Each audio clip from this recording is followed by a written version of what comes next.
Здравствует. My name is Kalatil Muhammad Alfat Rahman and I'm from third group. So I'm going to talk about the topic belief that make you fail or succeed. Uh, all students base their study behavior on their beliefs about how they best learn. The more accurate your belief, the more effectively you will learn. And when you are studying or when you are always planning for assignment, take longer than you think, and always plan to have your reading finished for an exam well enough in advance to give yourself multiple days of review. Therefore, you have to commit the time and hard work that is necessary to succeed. There are four things that students are believing: that learning is fast. When we are learning, we need to take some time, and we need to learn it with very concentration. And the second thing is knowledge is composed of isolated facts. And the third thing is being good at a subject is a matter of inborn talent. And the fourth thing is really good at multitasking. When we are studying, we need to concentrate at a particular subject.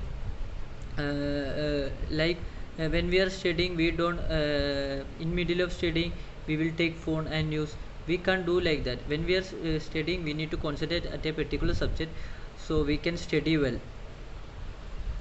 And metacognition, it is referred to a awareness how well you truly understand a concept. The accurate metacognition is one of the key difference between successful and struggling students. And the problem with the poor metacognition is that it may indicate that you have poor studying strategies. Спасибо. My name is Ravindranath Roshni and I'm from Group 3. So in the topic how to get most out of the studying, we are going to discuss about the second topic, what students should know about how people learn. Basic design of studying is of 5 different participants, and each group of participants were presented the list of given the list of 24 words. An instruction given to the participant to do with the word varied from group to group. That is, which changes from group to group. And the first variant of two variables of learning. The first one is intentional condition, that is, you are want to recall the word. And the second is incidental condition, that is, you are not want about the recall. It is in kind of any learning that occur by accident or like quizzes. So later on, the kind of learning changed to level of processing, and the first level was shallow level, that is checking the word with the letter E. That is we have to check the words which have the letter E from the given 24 words. So it help more to look us more into the spelling of the word, and this is shallow level of processing. And the next is deep level, that is pleasantness rating, and it look for the words that means pleasant. So from this we will it help to look more into the meanings of each and every words, 24 words that is already given. For example, the word dance, if you are taking the word dance, there will be 4 conditions that help us to learn the word. First is intentional condition, that is to try to remember the word, and second is incidental condition, that is the word is doesn't matter, that is we already having the clue. And the third is e-checking, that is checking the spelling and mark whether it is right or wrong, or like yes or no. And the fourth is pleasantness, that is, do we like to dance, or do I like to dance or not. So there are two variables. These are the two variables that combine to give four different groups. And the fifth, there is also fifth group. This is to measure the word, measure or memorize the word as they could.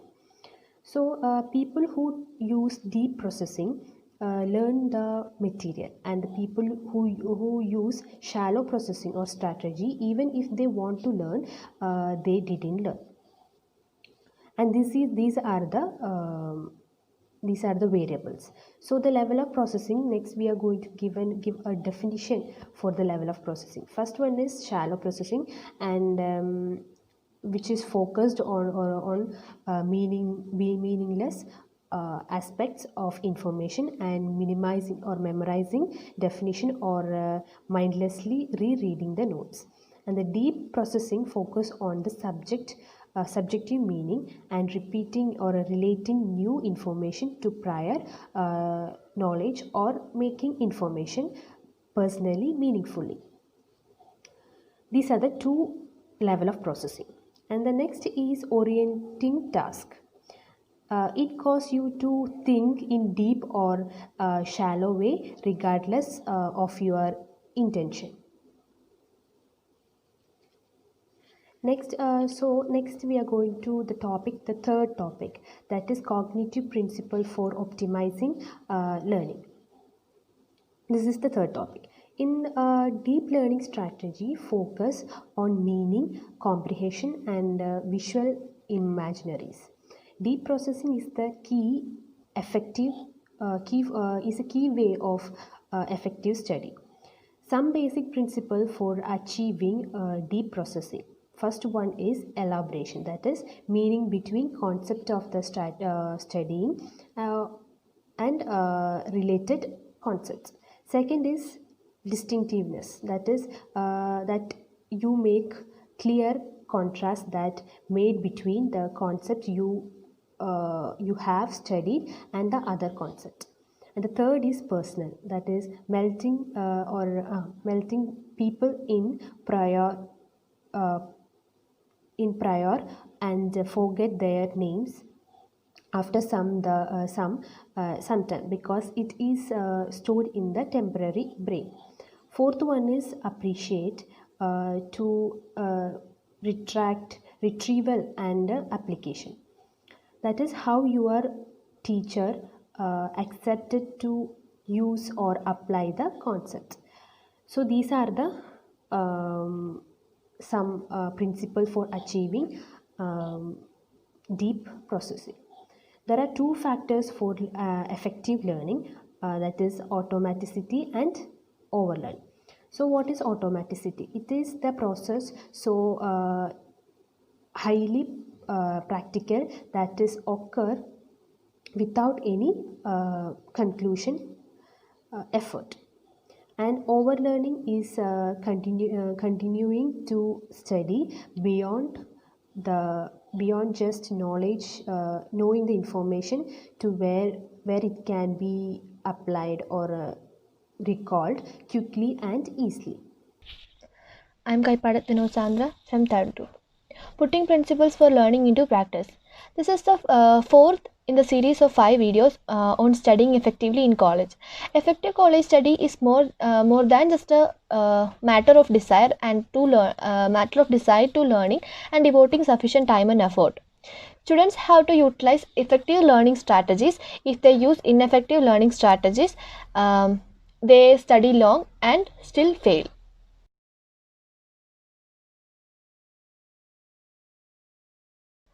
I will describe some study strategies that are based on these principles. Good study strategies make you process information at a deep, meaningful level, focusing on comprehension and implications, while poor study strategies focus on a shallow level, which focus on superficial, meaningless information. Here are these 3 research based on strategies for achieving deep processing while reading.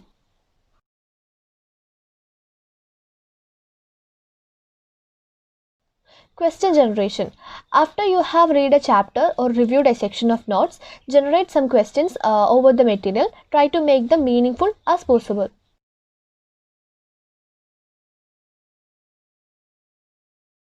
The second strategy is to create a concept map of ideas you are studying. It's a diagram of nodes and links. The nodes are concept or fact that are linked together.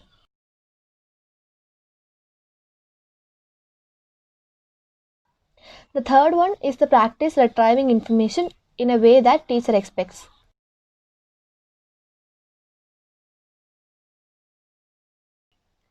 You can take advantage of the review questions in the textbook, and you can use website for review test. After you practice recalling the test or information, you can check yourself against your textbook and your notes. This will help you to identify the weakness in your understanding of the material. Now, what about taking notes during the class? Note taking has three functions.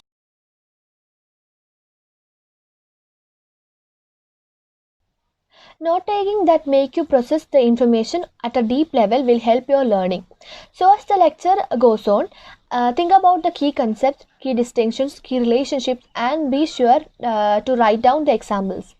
On the other hand, if you think of note taking as writing down as much as lecture as possible without thinking about it, then you are processing at a shallow level, and your note taking will not help you to learn.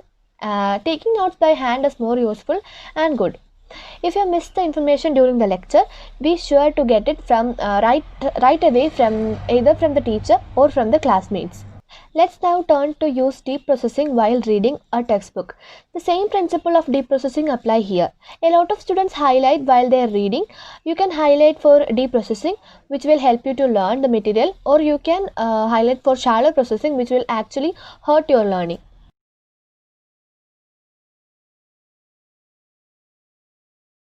Good highlighting requires multiple readings of the text and meaningful decisions.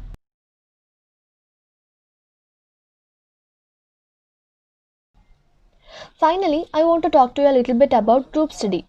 If the group uses effective study strategies and norms, is that everyone work hard, then you will learn in group study. And the opposite happens with bad study strategies, that you won't learn that. Then studying in group is one of the easiest ways to fool yourself into believing you have really learned when you actually haven't. Here are some principles for effective group study.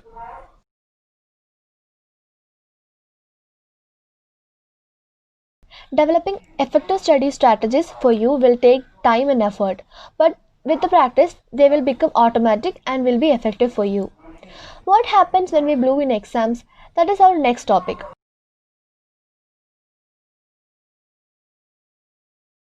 Alright, so you have blown in an exam. You want to do things that will help you improve your situation and avoid doing things that will make the situation worse.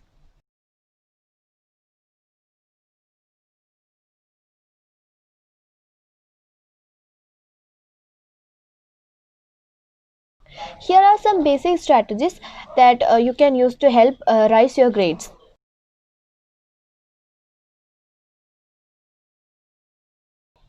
Here is a list of things not to do.